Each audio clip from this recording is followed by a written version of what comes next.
Namaskaram, welcome to my channel. In today's video we are going to study about Amanda जो आपकी class 10th की poem है and अगर आप title पे फोकस करोगे तो इसमें आप एक चीज़ देखोगे कि अमांडा के आगे एक एक्सक्लेमेशन मार्क लगा हुआ है, ओके, दिस मार्क। नाउ इसका एक अपना ही सिग्निफिकेंस है पोएम में।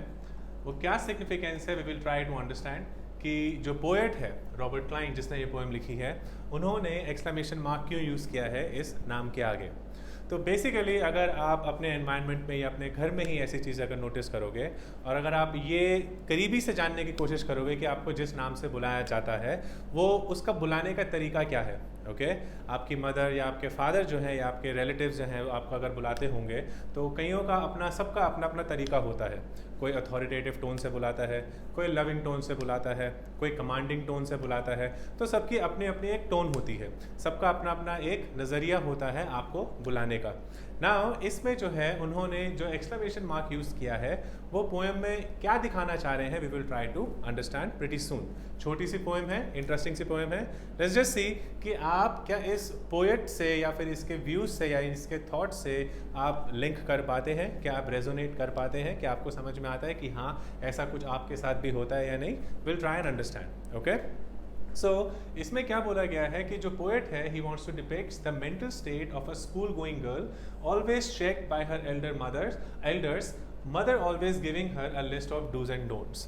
तो इसमें एक मेंटल स्टेट दिखाया है, एक साइकोलॉजिकल स्टेट दिखाया है एक स्कूल गोइंग लड़की का, जो जिसके ऊपर जो उसकी मदर है बेसिकली या फिर जो उसके एल्डर हैं वो हमेशा एक डूज और डोंट्स का चेक रखते हैं।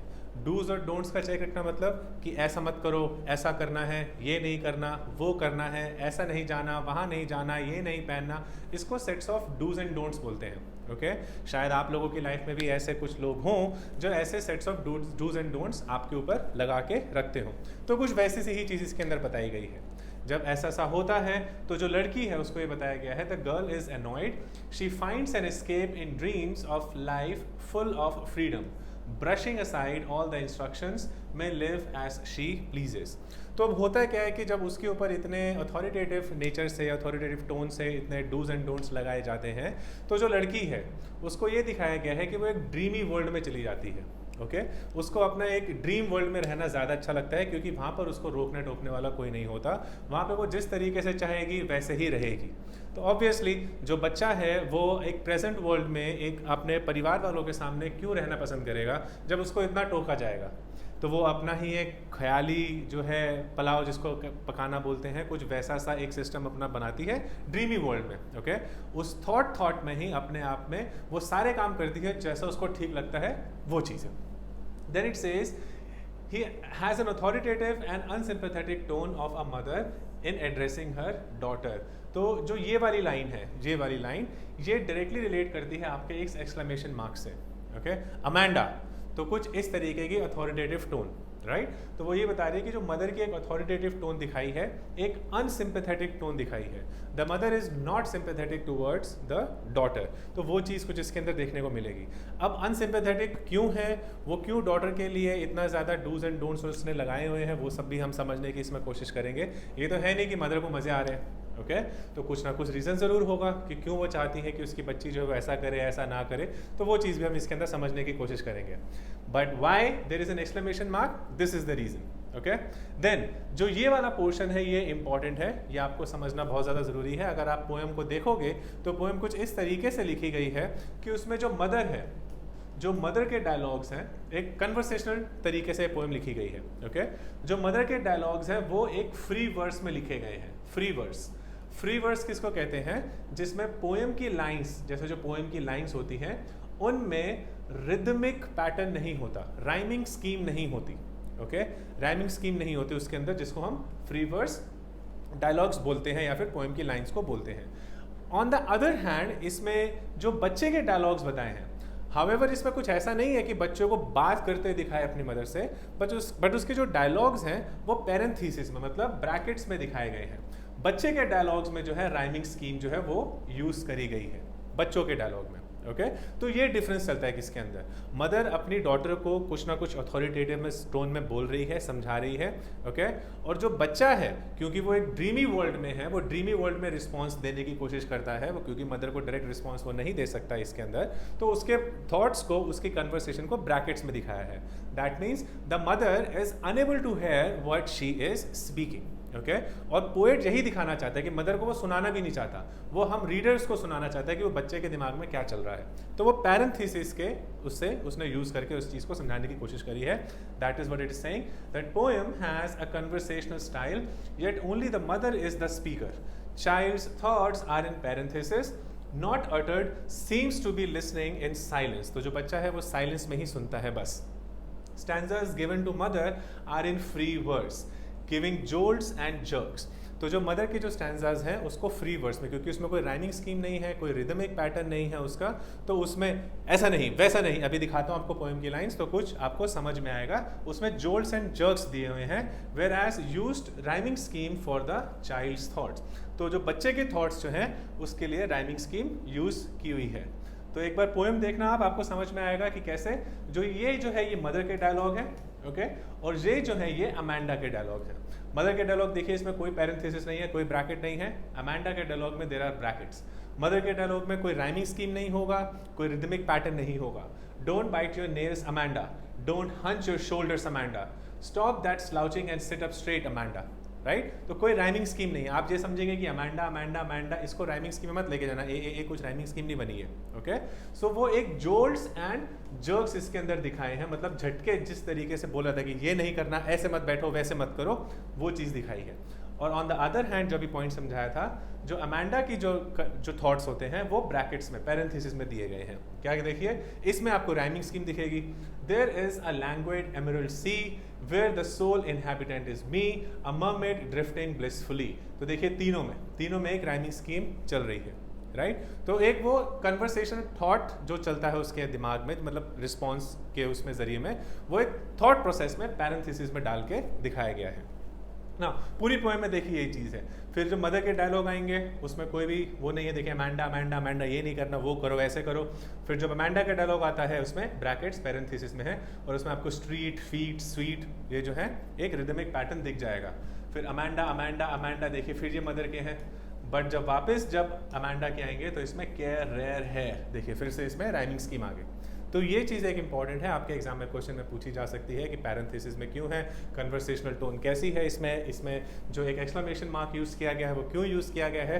तो आप ये सारी चीज़ें अपने आंसर में डाल सकते हो। Alright, now let's understand the theme of the poem, कि इसमें जो पोएट है वो क्या थीमेटिकली समझाना चाहता है, मतलब किस चीज़ पे अगेन और थोड़ा डीपर मीनिंग में जाके इसको समझने की कोशिश करेंगे कि क्या चीज़ वो और दिखाना चाह रहा है। It says that it deals with the psychology of a child, that how they are suppressed and become defined। तो इसमें एक चाइल्ड की, एक बच्चे की साइकोलॉजी दिखाई गई है, ओके।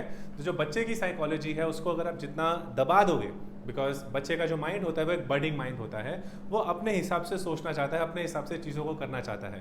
बट अगर उसके ऊपर आप अथॉरिटेटिवली ये बोलते रहोगे कि ये नहीं करना, वो नहीं करना, ऐसा करना है, वैसा करना है, उसको एक डायरेक्शन आप देते रहोगे, वो भी सिर्फ अपने अथॉरिटेटिव नेचर की वजह से, तो जो बच्चे का जो माइंड है, जो बच्चा है, वो साइकोलॉजिकली डिप्रेस हो जाएगा। और जितना ज़्यादा डिप्रेस होता जाएगा वो उतना ज़्यादा आपके अगेंस्ट होता चला जाएगा, मतलब एल्डर्स के अगेंस्ट होता चला जाएगा, वो डिफाइंड बन जाएगा। It gets hard for them to accept reality, therefore find recluse in daydreaming and imagination। तो ऐसे बच्चों के लिए क्या होता है, उनके लिए रियलिटी एक्सेप्ट करना जो है मुश्किल हो जाता है, ओके। इतना ज़्यादा, मतलब उनको ऐसा लगता है कि एक अत्याचार हो रहा है उनके ऊपर, चाहे उनके भले के लिए कुछ बोला जा रहा हो, बट अगर कंसिस्टेंटली उनको बोला जाएगा तो उनको यही लगेगा कि भाई छोड़ो यार ऐसी चीज़ों को, इससे बढ़िया तो हम अकेले ही रहते हैं, ऑर्फन रहते हैं, हमको नहीं रहना ऐसे लोगों के साथ। तो वो एक अपनी डे ड्रीमिंग शुरू कर देता है बच्चा, ओके। और उसी डे ड्रीमिंग में ही वो जीना शुरू कर देता है कि मैं ऐसा हूँगा, ऐसा करूँगा, अगर ये नहीं होंगे तो फिर मैं ये सारी चीज़ें करूँगा, यहाँ जाऊँगा, ऐसी सारी चीज़ें डे ड्रीमिंग में चला जाता है। Even start wishing for a life without their parents. देखिए कि अगर उनको इतना ज़्यादा आप वो करेंगे, साइकोलॉजिकली सप्रेस करेंगे, तो वो ये विश करने लग जाएगा एक बच्चा कि काश उनके पेरेंट्स भी ना ही हो, भाई क्यों है मेरे साथ, क्या फ़ायदा, जब कुछ करने नहीं देते तो क्या फ़ायदा इनके साथ रहने का, ठीक है, ये हैं ही क्यों मेरे साथ, ये हैं ही क्यों, होने नहीं चाहिए इनको। तो ये सोच आ जाती है बच्चे के दिमाग में। Parents as they lack insight to understand their children's thought process. तो पेरेंट्स के अगेंस्ट चले जाते हैं, पेरेंट्स को नहीं चाहते कि वो उनके साथ रहें, बिकॉज एट टाइम्स जो पेरेंट्स होते हैं even they fail to understand the psychological aspect, the psychological जो उनके दिमाग में चीज़ें चल रही होती हैं उसको समझने से वो कभी कभार चूक जाते हैं। Then advises that the parents indirectly to have a healthy relationship with their children, be friendly to groom them effectively। तो वो पेरेंट्स को एक तरीके से पोएट एडवाइस कर रहा है कि आप अपने बच्चों के साथ एक फ्रेंडली रिलेशन रखिए। ओके अगर आप चाहते हैं कि वो इफेक्टिवली ग्रूम करें तो उनके साथ फ्रेंडली नेचर रखना, फ्रेंडली रिलेशन रखना एक बहुत ज़्यादा ज़रूरी है। आप हर टाइम 24 घंटे उनके ऊपर एक अथॉरिटेटिव नेचर लेके नहीं जा सकते, वो आपके अगेंस्ट हो जाएंगे और ऐसा हुआ है। ठीक है, then it also directs the children. तो बच्चों को भी समझाया गया, ये नहीं कि खाली पेरेंट्स को समझाया जा रहा है, बच्चों को भी समझाया गया है, because most of the times जो बच्चे होते हैं वो भी अननेसेसरीली अपने पेरेंट्स के अगेंस्ट जाते हैं।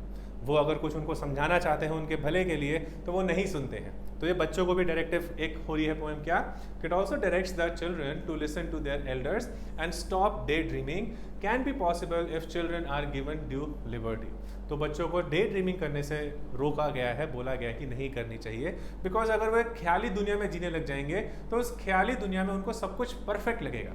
रियल लाइफ में सब कुछ परफेक्ट तो होता नहीं है, तो इसलिए वो चाहता है बच्चों को कि डे ड्रीमिंग ना करें।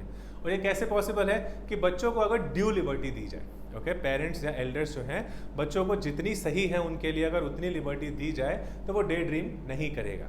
ऑलराइट, तो वो थीम्स में समझाया गया है। Now let's understand summary analysis इस पोएम की, सिंपल सी है, देखते हैं क्या कहता है इसमें।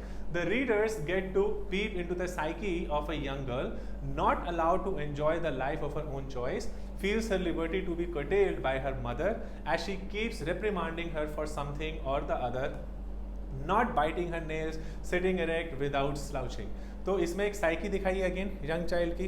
ओके यही बोल रहा है उसमें कि उसको कुछ भी लाइफ की जो अपनी चॉइसेस उसको लेने का एक हक होना चाहिए वो नहीं ले पाती है वो, इसलिए वो एंजॉय नहीं कर पा रही लाइफ। क्यों? क्योंकि जो मदर है उसका एक रेप्रिमांडिंग नेचर है, वो उसको मना करती रहती है कि ये नहीं वो नहीं, टेढ़ा नहीं बैठना, सीधा बैठो, स्लाउच नहीं करना, अपने नाखून जो है वो बाइट नहीं करना, ऐसा नहीं करना वैसा नहीं करना। अब बच्चों तो करते रहते हैं उनका, राइट, लेकिन वो जो मदर है वो मना कर रही है। तो अगर आप इस पर फोकस करने की कोशिश करेंगे तो कुछ ऐसी चीज़ें नहीं है कि जिसमें माँ जो है वो अपने बच्चे को चाह रही है कि इसका वो बेड़ा गर्क ही हो, इसका नुकसान ही हो, ये चीज़ नहीं है। वो यही कह रही है कि टेढ़ा मत बैठो, नेल्स मत बाइट करो। तो जब आप और आगे अपनी जब एज आपकी जब बड़ी होगी तो आपको समझ में आएगी कि माँ कुछ गलत नहीं कह रही है। बट हाँ, उस एज में होता है कि बच्चों को ये लगता है कि यार इतना ज़्यादा पीछे क्यों पड़ गया, उसकी मम्मी तो उसको कुछ नहीं बोलती, उसके पापा तो उसको हर जगह जाने देते हैं, ये वाले थॉट प्रोसेस। ओके हम कंपैरिजन में आ जाते हैं, और जब वो कंपैरिजन आता है तो हमको अपने ही एल्डर्स, अपने ही घर वाले जो है वो बुरे लगने लगते हैं, without even understanding, without even failing to understand कि वो क्या चीज़ हमारे क्यों किस लिए कर रहे हैं।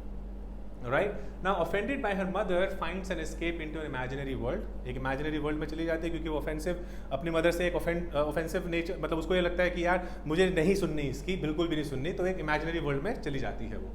Considers herself a mermaid swimming blissfully in a green sea in a calm, तो अपने आप को एक मरमेड समझने लग जाती है, जलपरी टाइप जो एक होती है अपने आप को वो समझने लग जाती है वो ड्रीमी वर्ल्ड में। ओके नॉट मतलब रियलिटी में नहीं होता ये, इमेजिनरी वर्ल्ड में, जहाँ पे वो एक बहुत ही काम समुंदर में ग्रीन सी में वो तैरती हुई अपनी फ्रीली अपनी ज़िंदगी जी रही है। Then mother pulls her back from imaginary world, तो माँ उसको जो है एक तरीके से उसकी ख्याली दुनिया से उसको वापस बाहर खींच के लेकर आती है। And ask her if she has done her homework, tidied her room and clean her shoes, तो फिर से उसको क्वेश्चन पूछने लग जाती है कि अपना होमवर्क किया है, क्या तुमने अपना रूम क्लियर किया है, क्या तुमने अपना ये जूते हैं वो साफ़ किए हैं। तो वही टोन, अथॉरिटेटिव टोन, अनसिंपैथेटिक टोन, तभी नाम के आगे जो है वो एक्सक्लेमेशन मार्क एक लगाया गया है।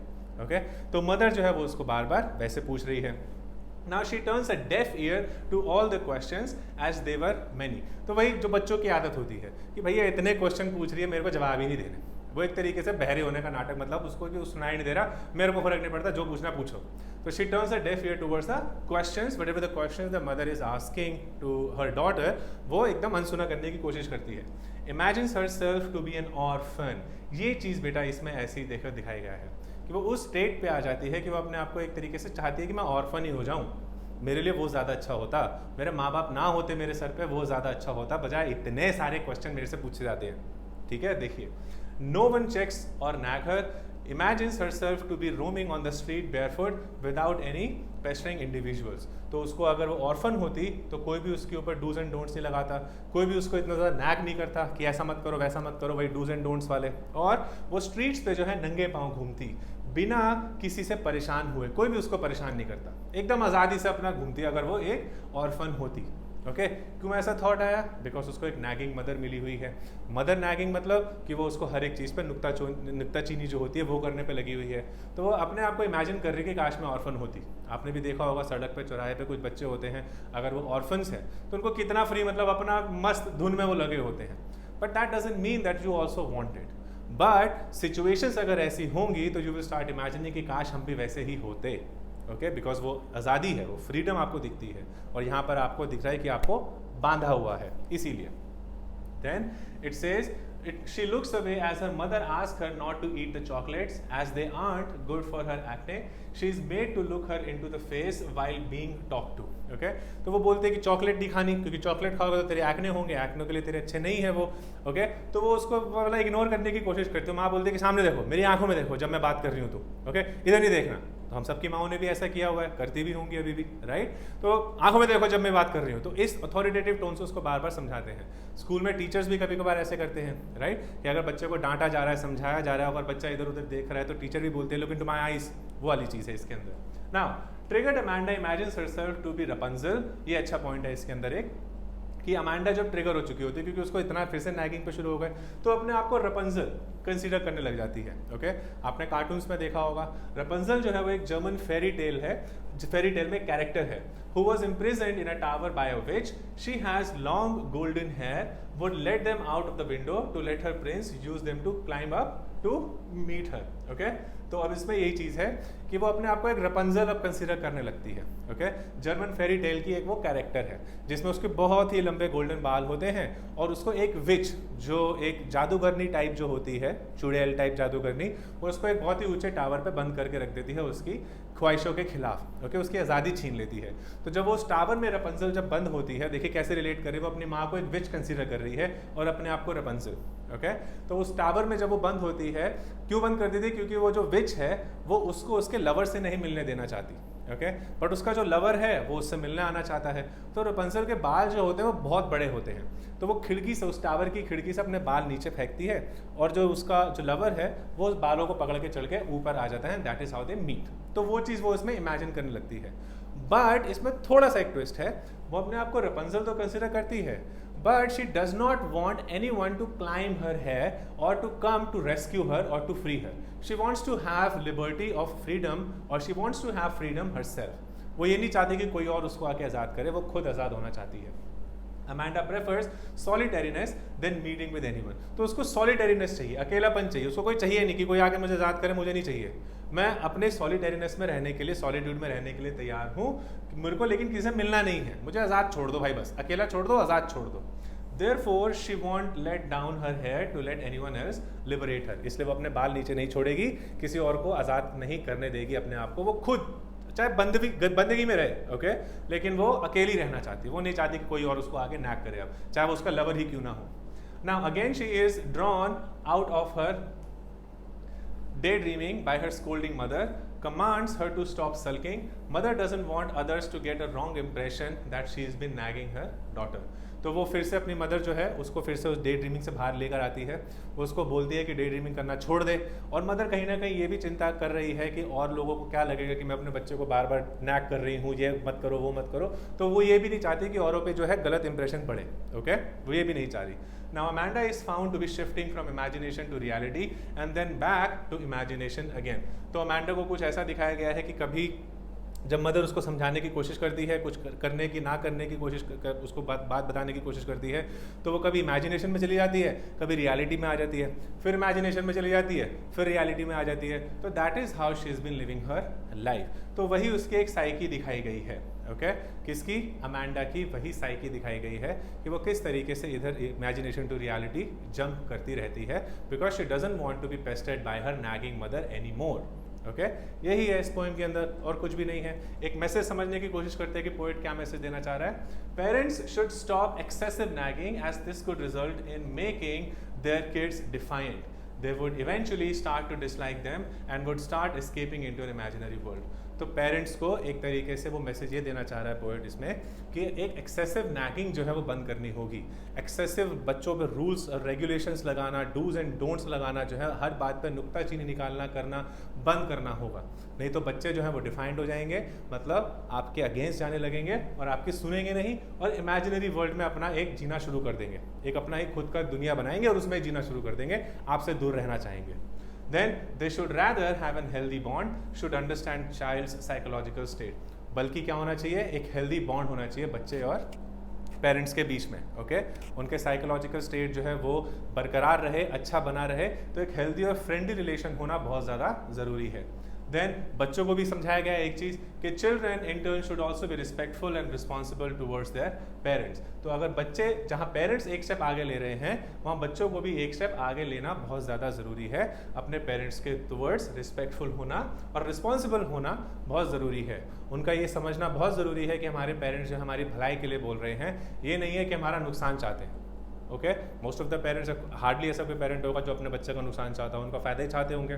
तो वही मैसेज इसमें वो देना चाह रहा है। दैट इज़ ऑल, यही है पोएम में, इससे ज़्यादा कुछ नहीं है, इतना ही आपको समझाया गया है। अगर आपको फिर भी कोई डाउट है तो please do mention them in the comments. I will be back with the next video soon. Thank you.